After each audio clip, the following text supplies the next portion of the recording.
This episode is brought to you by the Sterling Soap Company. Christmas will be here before you know it, and you know what would make a great stocking stuffer for everybody in your family? Sterling Soap. From bar soap to shave soap, beard balm to lip balm, aftershaves and lotions, Sterling Soap has something for everyone on your list. Check out their seasonal soaps that will complement the scents of your home this holiday season. And they're more than just soap. They also have a full line of coffee straight from the Sterling Roastery. Find their full line of products at sterlingsoapcompany.com. Looking for the perfect gift for that basketball fan in your life? Well, I've got a book for you. It's called Basketball Now. Newly updated for 2025, it spotlights 50 of the NBA's top stars. Think fast breaks, clutch threes, and buzzer beaters. Captured in stunning photography with sharp, readable analysis. From rising stars to veteran icons, this book is a courtside pass to the game right now. Wrap up a slam dunk this holiday season and pick up your copy of Basketball Now today at your favorite bookseller.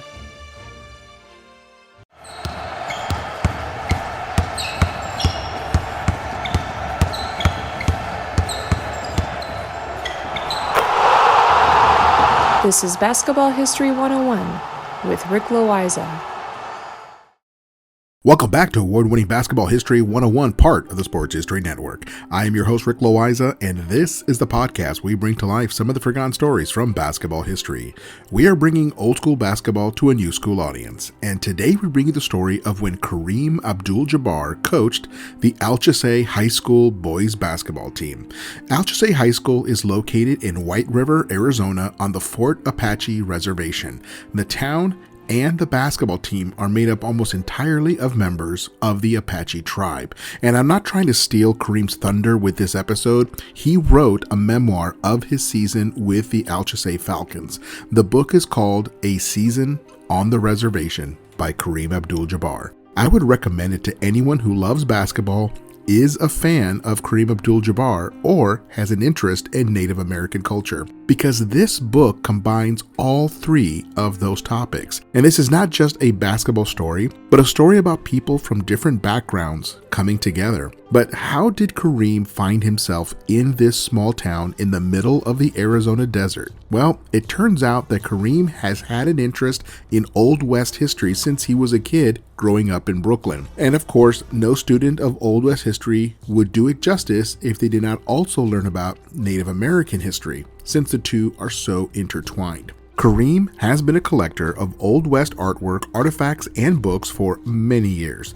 He has paintings of the Old West in his house in LA, but through his interest in the subject, he crossed paths with Raul Mendoza, who was both a Native American and Hispanic. Mendoza was the head coach at Alchesay High School, and during their conversation, they touched on the subject of Kareem possibly joining the team for a season as an assistant coach under Mendoza. And these conversations happened during the summer of 1998, and this was around 9 years after Kareem retired from the Lakers and was developing a niche to get back into basketball. Now, he assumed that since he was a 6-time NBA MVP and the all-time leading scorer in NBA history, that he could easily find a job in the NBA as an assistant coach, if not a head coach. But the offers did not come his way, which naturally frustrated him. He is the great Kareem Abdul-Jabber, but he also understands that he can be difficult to work with. He is the kind of personality that can be aloof, and he does require a lot of alone time to gather his thoughts.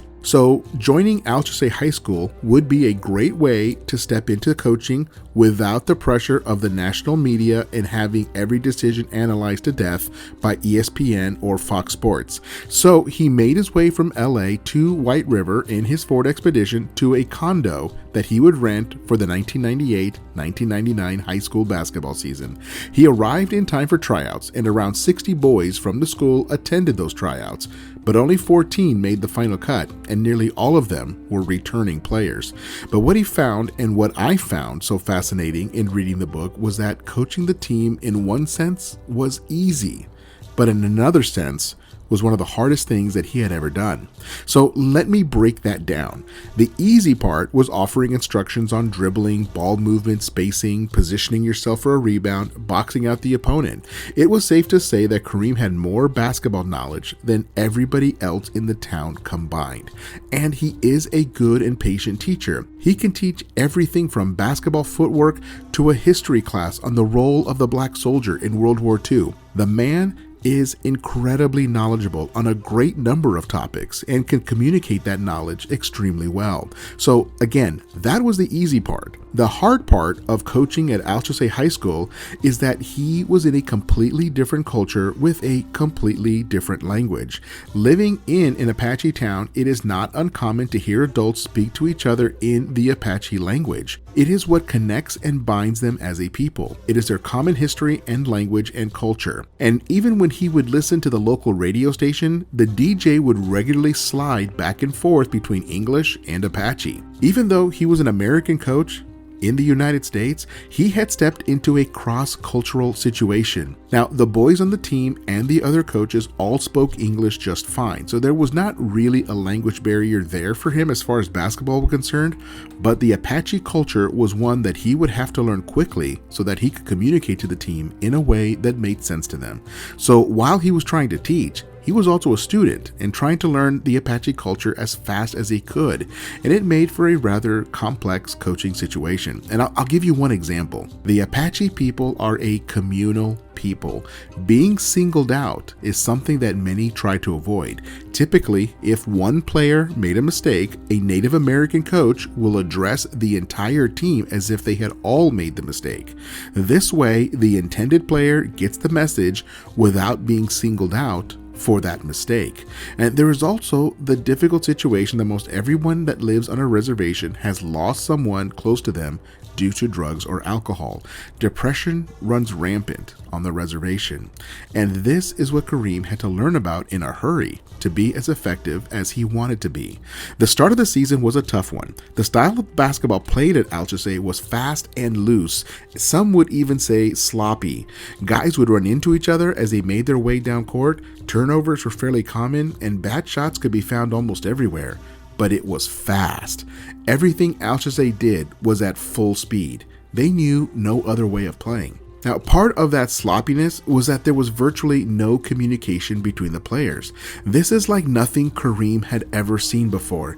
If you have ever seen a basketball game up close where you can hear the players, then you know that the better teams communicate with each other nonstop. They are calling out screens or set plays. They are calling out switches on defense, but the Alchesay team was not like that at all. That was the first thing that Kareem wanted to correct. He did recognize some talented players on the team, and if they could clean up the mistakes and protect the ball, they could have a really successful season. And only the sixth game of the year, they fell behind Cholla High School 20-11, and it did not look good. This looked like it had the makings of a blowout, but Alchesay hung in there. To start the fourth quarter, Cholla was leading 52-40. The Alchesay Falcons were still within reach if they could somehow play their best quarter of basketball. And that is when Alchesay found another gear. Something about falling behind inspired them to dig deep within themselves to reach another level of play. They were able to fight their way back to tie the game at 64 each to send it to overtime. And this left Cholla frustrated. They had a huge lead, but they suddenly made a bunch of mistakes to allow Alchesay to get back into the game. At the end of the first overtime, the score was still tied at 73. Then it was tied at 79 at the end of the second overtime. And then Alchesay ran out of gas. Cholla won in the third overtime by a score of 94-87. And this was something that Kareem had been told about before the season even started. He was told that Alchesay tended to play sloppy for 3 quarters and give the opponent a large lead, but then they would find another gear and storm back and win the game. That is exactly what happened a few times during the season, but this was a bad habit that drove Kareem to frustration. Why not just play 4 good quarters of basketball and not have to worry about making a comeback? Get a big lead and keep that lead, and then maybe the bench players could get into the game and get some experience. That also would save some wear and tear on the starters. But that was not Apache basketball. Coaching this team was going to be a challenge that Kareem had not expected. Again, it was not the basketball that caught him off guard, but the culture. As the season wore on, Their play steadily improved. Kareem spent most of his time in training focusing with the big men. He spent time with them on their body position, footwork, hook shots, jump shots, rebounding effectively. He had so much knowledge to share with these boys, and by the end of the season, they were starting to show that they took it seriously. By the end of that same season, it was safe to say that the most dependable group on the team were the big men. As the season continued, there were many ups and downs. The team would put together 2 good quarters in a row, but they still had not put together a complete game. Bad habits always seemed to creep in. And at the end of the year, the team made it to the state tournament, which was an accomplishment in itself, but they did not make it as far as they wanted. During the previous season, the team made it all the way to the state finals played in Phoenix, in the same arena where the Suns play. And that was their goal again when Kareem joined the coaching staff. But their best player from the year before had graduated. In the end, the team got knocked out early from the state tournament. So, just 4 months after he arrived in town, it was time for Kareem to head back to LA, where he had made his home since joining the Lakers in 1975.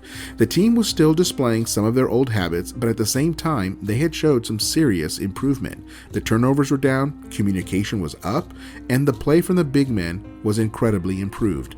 But as Kareem reflected on his time with the Apaches, he realized that there was a connection there that ran deeper than basketball. He had an opportunity to be hosted for a dinner by a couple of the families of the players. And of course, part of that was the opportunity to have the great Kareem Abdul-Jabber in their home. But it also allowed Kareem to experience Apache hospitality and to connect with them as a people and learn their traditions. If you did not know this already, Kareem is a voracious reader, particularly of history. He took the time to read endlessly about the Native American experience, everything from their first encounter with the Europeans to their various battles and wars with those same Europeans and with each other, as sometimes tribes would fight against each other. And all of this and all the way to the modern reservations where many Native Americans try to carve out a living.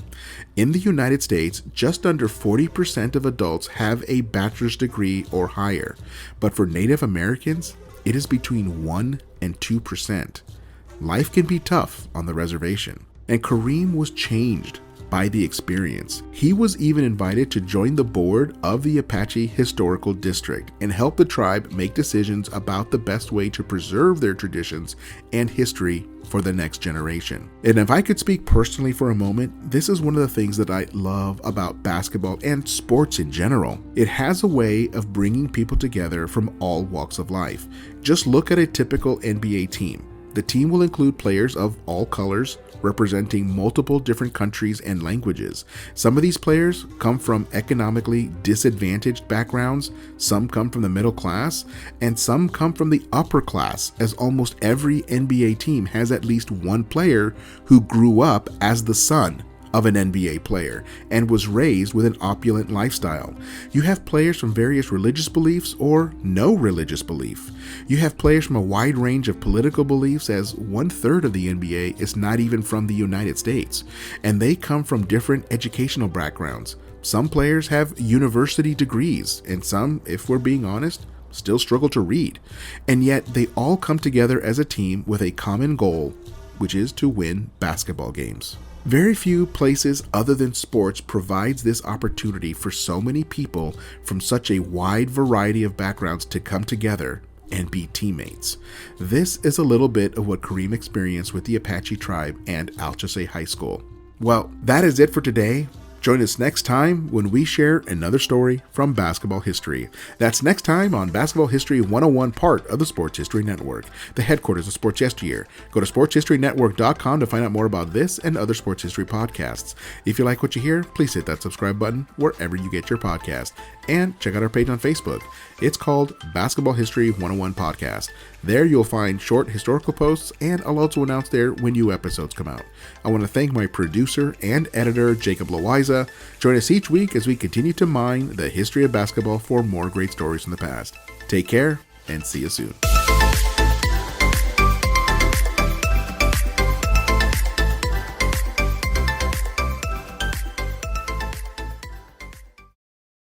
This podcast is part of the Sports History Network, your headquarters for the yesteryear of your favorite sport. You can learn more at sportshistorynetwork.com. Hey there, sports history fan. This is Arnie Chapman, aka the Football History Dude, and I hope that you enjoyed this recent episode presented by the Sports History Network and were able to learn some good old-fashioned sports history knowledge nuggets. I started the Sports History Network back in 2020 with the mission to help podcasters find a community of like-minded sports history nerds, as well as helping aspiring podcasters to start their own shows. We have a little bit over 30 shows on the network right now covering all sorts of sports history, but as far as I'm concerned, we're just at the toothpick in the ocean moment, that can't even figure it out because there's so much more coming. We wanted to create the ultimate headquarters for sports yesteryear, starting with Podcast Network and our website, but we're going to continue to move into other mediums as well. And here's the cool part, because we want you to be part of our team. So if you're interested in starting your own podcast, or maybe being a guest on one of our shows, or who knows, maybe even writing an article for us over on the website. Seriously, all you gotta do is reach out to us on the contact page over at sportshistorynetwork.com. You can be as technologically savvy as a Neanderthal tapping on a stone trying to figure out this whole hieroglyphics thing back in the day. Again, it doesn't matter, because even if you don't understand the whole podcast space, we have a production team that can pretty much help you out with doing everything. All you gotta do, head over to sportshistorynetwork.com, head to the contact page, fill it out. That message goes right to me, and I'll reach out to you as soon as I can. But for now, dude, I'm through if you're through.